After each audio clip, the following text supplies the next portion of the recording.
Claire, thank you very much. For a misanthropic miserabilist, you certainly cheered us up and enlivened us, I think, with your presentation. We know you have a reputation for bravery, and clearly it is brave to risk those sorts of labels you've attracted by challenging this whole area. But what you've done for us tonight, I think, is help us find the underlying seriousness in these issues. Really helpfully setting out for us some of the paradoxes wrapped up in here. I found it very helpful the way you helped disentangle some of the issues around mental health, and I'm sure there will be people in the audience who want to pick up on some of that. Your clear questioning of whether happiness is an appropriate goal at all. Is it too focused on individualism, not sufficiently on collective and community well-being and so on? And then what has government got to do with it? Not only whether happiness can be measured, but is it a useful basis for good policy development? Does it provide useful levers for a government that likes the idea of nudging us into better behaviour? I'm sure there'll be some challenges and some endorsements from the audience. So please fire away. Thanks very much. My name is Sanjay Joshi, and I'm on the board of a few charities. Mossack is the one that's on my badge, so I'll say that. Thanks very much to you, Claire, for your talk. There were certainly some bits of what you said which I very much agreed with. Certainly the bit about the difficulties of measuring happiness, definitely on board with you on that one. I guess the question that I have on my mind, and apologies if this is sounding a bit like I'm some kind of mouthpiece for Lord Layard, but the question I have on my mind is really, look, at the moment, probably the primary measure of success of a government or country would be the GDP. Do you think that that is the right measure and that we should just be, for want of a better word, happy with that? I'm Patrick Vigers. I'm on the board of a number of charities and companies. I put it to you that perhaps we've got the wrong word, and that happiness would be better substituted with contentment. Were you to go into a pub for a contentment hour, you might expect something completely different from a happy hour. If you enjoyed the happy hour, the following morning you might well be grumpy.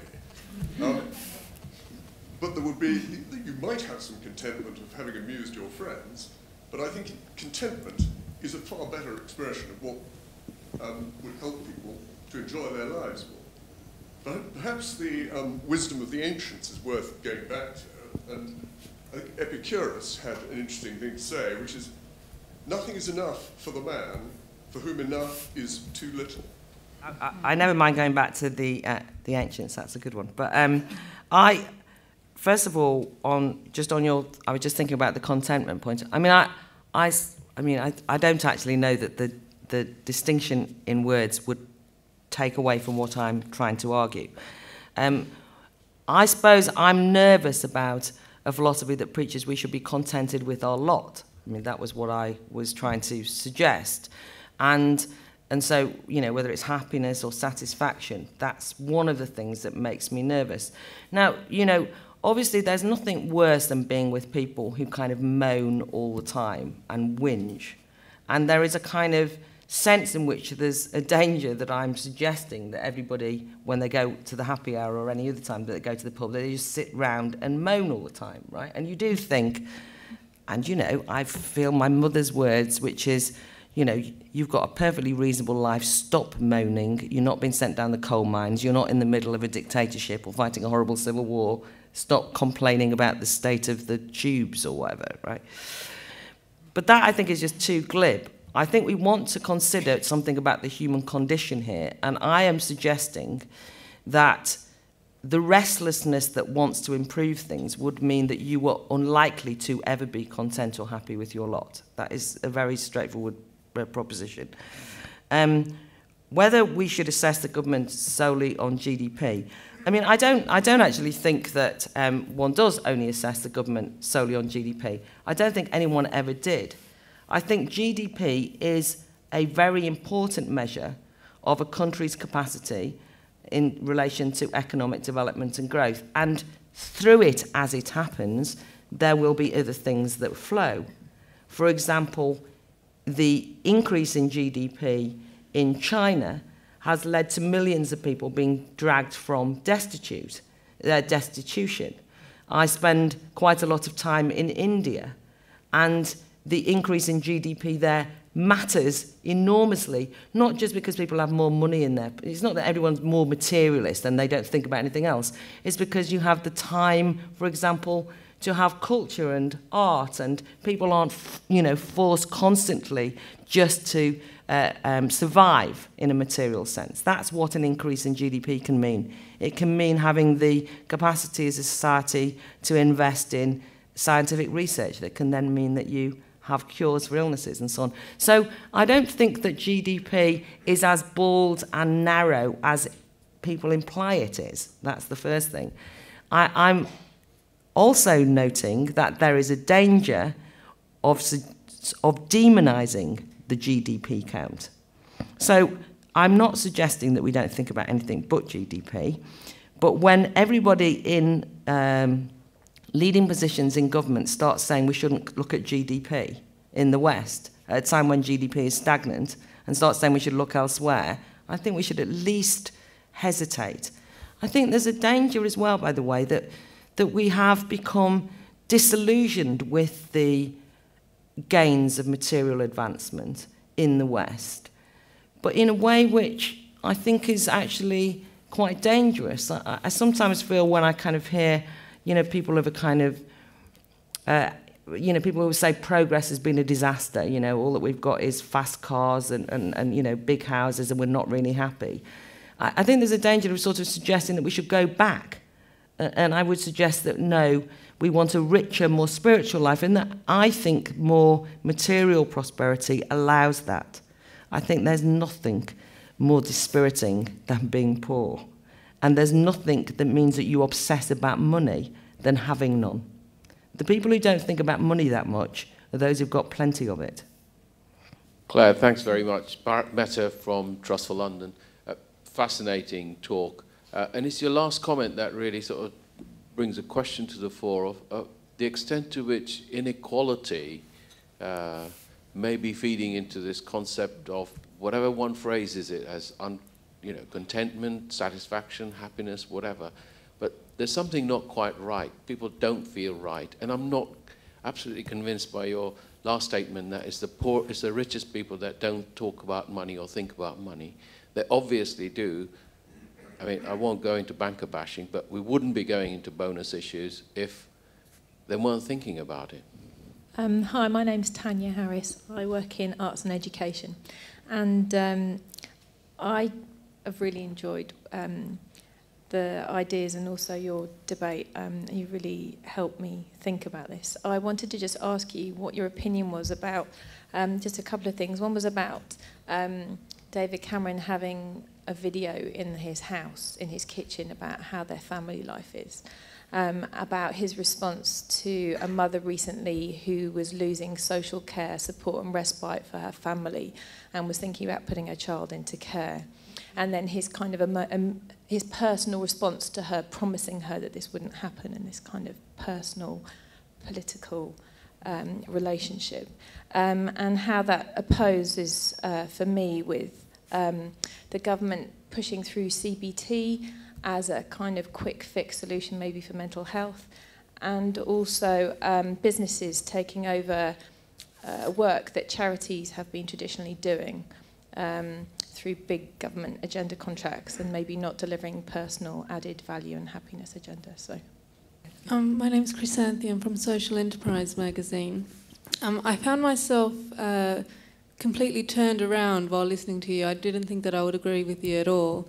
And I agreed with everything that you said. The only place where I found myself stopping was when you started talking about nudge politics. And the last time I read anything about nudge economics, was when it was trying to be applied to community food initiatives, which is something that I agree on. And so I found myself stopping and thinking, oh, hang on, is that such a bad thing? And then I wondered, I just would like your idea about whether our own personal interests, our own personal beliefs, when they happen to coincide with what the government is telling us, is that actually the biggest danger in this whole agenda? All of those questions are a speech. But anyway, okay. Right, I'll try and not. So, inequality. This is a peculiar thing to say, but I don't think inequality is as much of a problem as people make out. Now, I know every time I say that is enough to make everybody have a heart attack. But I've got this sort of nervousness about the inequality agenda, which implies that everybody is unhappy because we haven't all got the same, if you know what I mean. First of all, I actually think banker bashing is lazy and unhelpful. And I actually think wealth creation is very important. Now, to put this into context, before I set up the Institute of Ideas, I published a magazine called Living Marxism. So I come from the left, in other words. So I'm not a big banker, big business, but I'm endlessly irritated by the kind of crass way that banking is sort of ridiculed and greedy bankers and so on. I just don't think it's that helpful. I want people who are poor to have more, but I don't want the rich to have less. I'm not interested in going around kind of trying to steal money off them. I mean, it just makes no sense to me at all. I just want to increase the wealth of society overall. I want to increase the size of the cake, I suppose. So there is an argument, part of the happiness agenda is that what happens is that we, there's a book called The Spirit Level that people endlessly quote and say, the problem is that it's the gap between rich and poor that makes people particularly unhappy, and we've got to narrow that gap. But it always seems to be to kind of, to make the rich go down and so on, and I just don't agree with it. So that's generally what I think on that. But there's a lot more to be said on it. Tanya asked 3, if not 4 questions. Tanya, David Cameron with a camera in his kitchen and the personal response. I think that there is something about politics today which wants to concentrate on micro, not macro. That I sort of only said it very quickly, but I think it's almost as though there's a kind of... I've often said this about the nanny state under New Labour and now the nudge state, which is, the big project of welfare, the big projects of providing healthcare for universal healthcare, all of these different things have been replaced by this kind of, micromanaging of the minutiae of individuals' lives. So you kind of never have a big project, but, they're very keen on telling you what you should feed your kid for breakfast and what they should put in the lunch pack. I mean, they can go on for hours on that sort of stuff. But, ask them to solve a big problem and they're hopeless, right? And they don't appear to have any big ideas at that level, and certainly not the courage to put them through. So I think that the personalisation of politics is part of that in a way. I feel as though that kind of, if I can touch your heart and you can see me in my kitchen and I'm an ordinary family man. I mean, I don't care that David Cameron went to Eton. I don't want to see into his kitchen. I don't care whether he's rich. I don't care whether he's never empathised with me in his life. If he had any principles, I'd have some time for him. If he had principles, I could decide whether I agreed with them on. I know what his principles are. And I could say that about Tony Blair and Gordon Brown. So I'm making a general political point because I don't want to just kind of sound like I'm doing a sort of Tory bashing thing. That's on that bit. On CBT, just to say that the kind of mass enthusiasm for CBT and a huge amount of money being put into CBT, what is it? What's it stand for? That's what it stands for. Cognitive behaviour therapy. I do know, really. Actually, it's directly as a consequence of Lord Layard's intervention, because it was Lord Layard who said that all we needed was to give the nation CBT and we'd all be all right. And there's kind of CBT everywhere you look. I mean, apart from the fact that it's, CBT is not bad, by the way, as an aside. But, it's not a sort of solution to all things. My concern is chronic mental health sufferers are having a very rough deal. But it looks as though everybody in government is paying a lot of attention to mental health, because they go around saying, well, we've got a wellbeing project for youngsters in, Sunderland who have got life coaches, and there's an aromatherapy project, one of the wellbeing things. I mean, God. You know, it's kind of it's not even scientific. Anyway, you can see what I'm saying. Of course, much easier to kind of make people feel better through aromatherapy than to deal with, you know, chronic schizophrenia. Chronic schizophrenia takes it's very unglamorous, isn't it, chronic schizophrenia? Not much you can do with it, really, on the old PR front. But that's what mental illness is, right? Hardcore, nasty stuff. For those people who suffer it, it's very challenging. Those people who work with people with mental health problems. Right, so I could go on. Business is taking over the works of charities. My concern is that charities will turn into big businesses. I'll just throw that at you. Nudge. I think that nudge, and your point about community food initiatives is very well made. I think that the governments have often spoken to the prejudices of a particular political group, and therefore it seems fine. So what they say is, whenever I have this argument about nudge, they say, there's an assumption that we know what behaviour we want to change to what. And that is fundamentally illiberal. I mean, it's always assumed we want to stop people eating junk food. We want to stop people drinking too much. We want to stop people smoking too much. Why? Right, in a free society, adults should be able to do what they want. Right? It is not up to a government to try and change our behaviour. It is up to a government to give us information, that's fine. And if it wants, I mean, otherwise it is incredibly intrusive and illiberal. That's what I would say. But there is an awful lot of buy-in and an assumed agreement that you know what behaviour you want to change. I think that those things are contestable myself. And I've used a kind of, I mean, you know, I don't necessarily know that I want everybody recycling madly. You know, the council initiatives in my local area to get people recycling. I mean, you know, drudging through your litter. If you haven't got anything better to do, let me tell you, one of the great things about progress is you throw it in a bin and someone takes it away. Right? Go to India, want to see what recycling is. It's called poverty, and it's gross, and there's no need for it. And it doesn't help in relation to the environment at all, but it makes us all feel good, and it's a kind of right-on thing to do. So it's a kind of agreed, accepted set of things that we should all be doing, and I'm not convinced by them. I've got so much more to say, but I know that I'm annoying you all even more.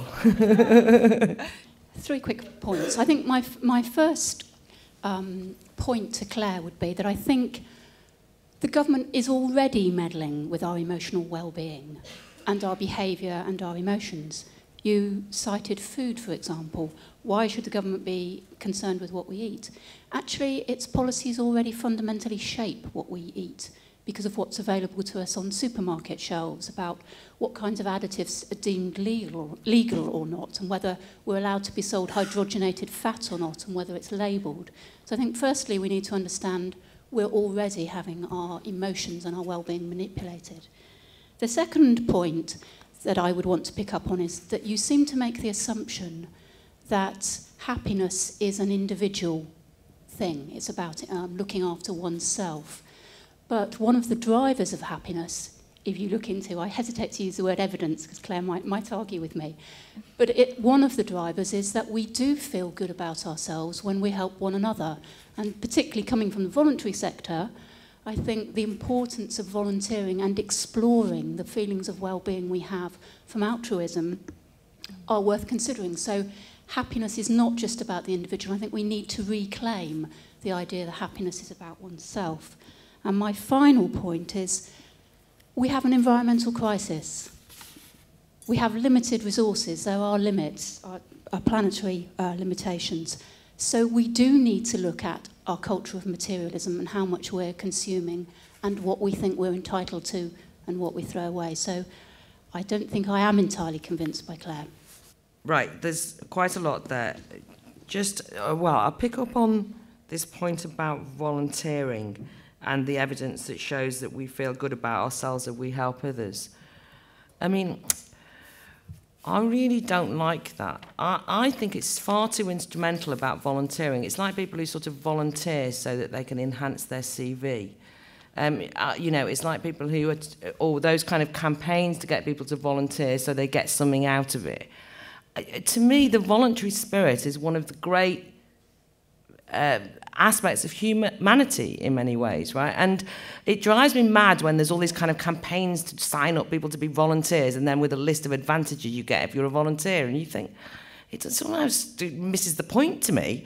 And it kind of over-professionalises and over-instrumentalises. I mean, I do know that it is true that, you know, that you probably are happy, you know, you might get, there's all these, studies that show that, you know, if you have friends that you're likely to live longer and kind of, but you don't kind of wander up going, and there's less heart disease amongst people who've got friends or some nonsense. But is it the idea that you kind of wander up and think, I'm going to make that person a friend because it might mean I don't die any, you know, I mean, it would be a horrible way of looking at things. And actually, I think we're being encouraged to look at things in that way.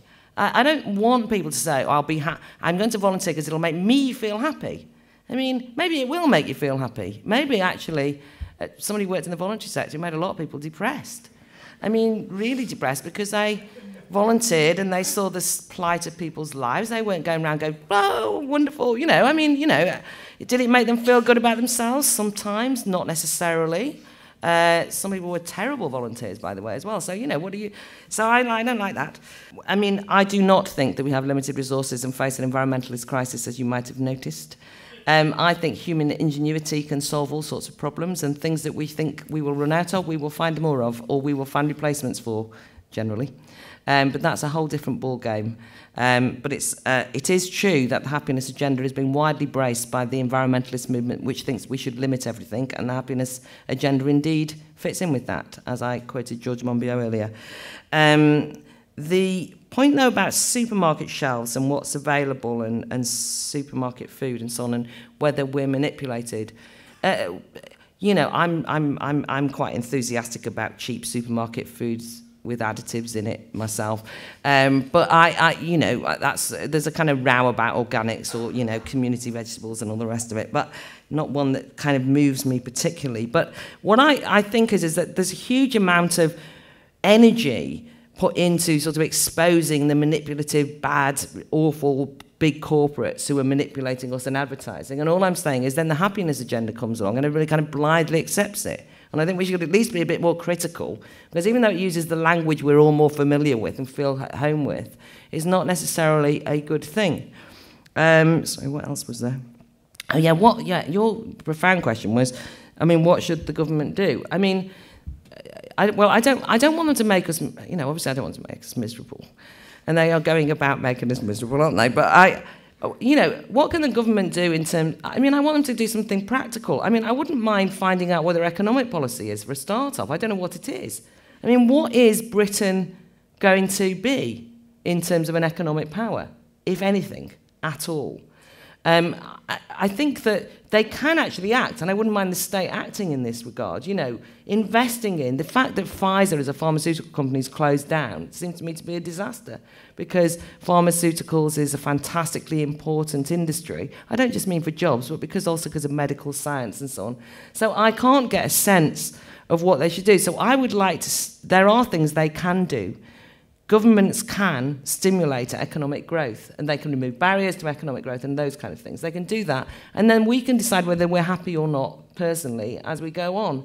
I think they should stop interfering in people's lives. And it is ironic because the government, this coalition kind of came, you know, did make some insightful points about the over-interfering nanny state New Labour.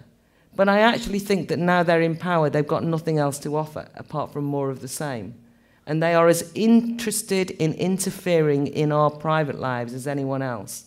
And now they have said, I mean, they launched this happiness initiative. I never made it up.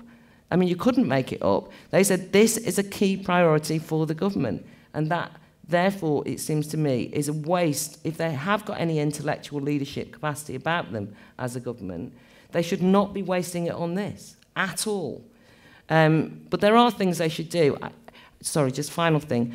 I think that a government that admits that it cannot run an education service, a school service, and it has to hand it over to a variety of types, we're in trouble. I mean, that should be something they should do. They should be able to run an efficient, brilliant grammar school education for all, if you want, for every state school kid until they're 16. I think that's a reasonable, you know, and if they can't do that, they should get out. And the idea that this is their big initiative is what scares me. One of the things that concerns me about the big society, which I was going to talk about tonight, but I decided to avoid, is the fact, well, I have been for some time concerned that the third sector has effectively aped the state and not been distinct from the state, and has allowed itself to become an extension of the state.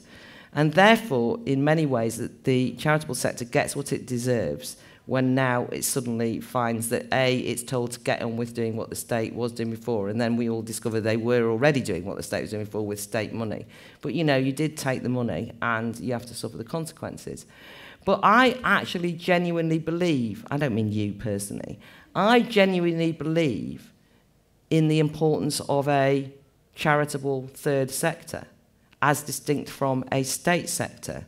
And they are absolutely indistinguishable in service delivery terms in a way that is so depressing. And one of the most depressing things that I have been through was the plight of the Catholic adoption agencies. I think I'll just throw in something controversial at the end. They've closed down because they've been told that they won't, you know, play by the state's diktat in terms of kind of a moral outlook. And I think the fact that the charitable sector on a whole didn't go absolutely berserk when that happened is very, very problematic. And that's not because you would like to agree with the Catholic Church's views on homosexuality. It's because it's about it's about that sector's independence.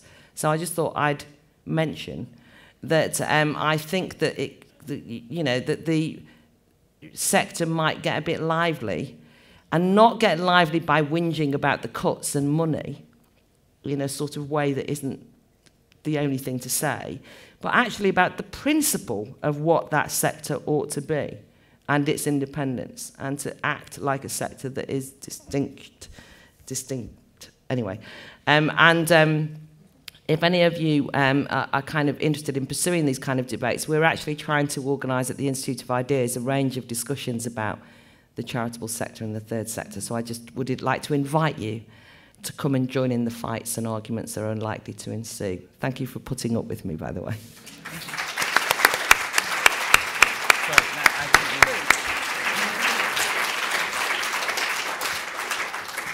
Thanks, Claire.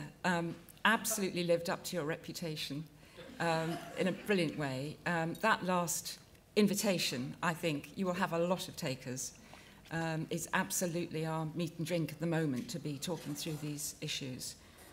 Wherever we are in the voluntary sector, working in it, helping to develop it, funding it. I'm not going to try and summarise any of that, but we will have a great discussion in a few minutes.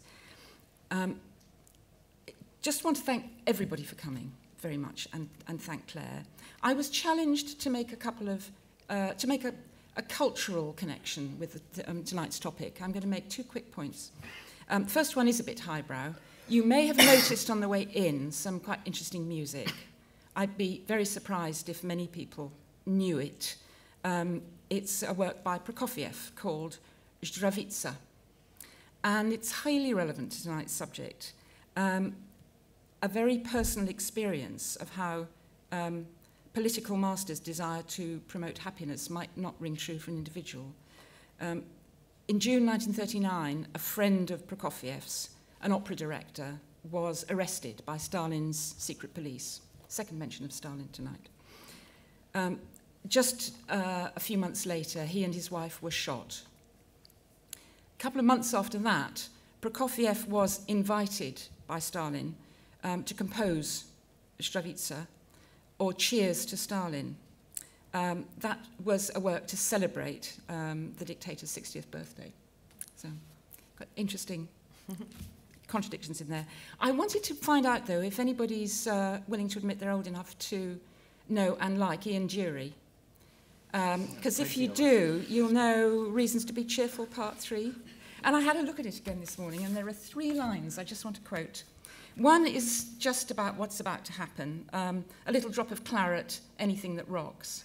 People who don't know it, this is just a list of things that make him cheerful. I'm cutting out the rude bits. Something nice to study, phoning up a buddy. Like that one. And then the one I thought Claire would enjoy, a bit of grin and bear it, a bit of come and share it. Thank you all very much. And I mustn't forget to talk about the next powerful idea. On the 7th of April, we've got Andy Sawford coming to talk to us. He's Chief Executive of the Local Government Information Unit. His topic is localism will lead to the emancipation of local government and give much needed power back to the people. Many of you will know that LGIU has been awarded Think Tank of the Year fairly recently for its public policy impact, and it has long campaigned for a new balance of power between central and local government. I suspect it'll be a more serious evening, but it will be a very interesting one. And it's booking up fast, so if you haven't got your place, please go to the website and book.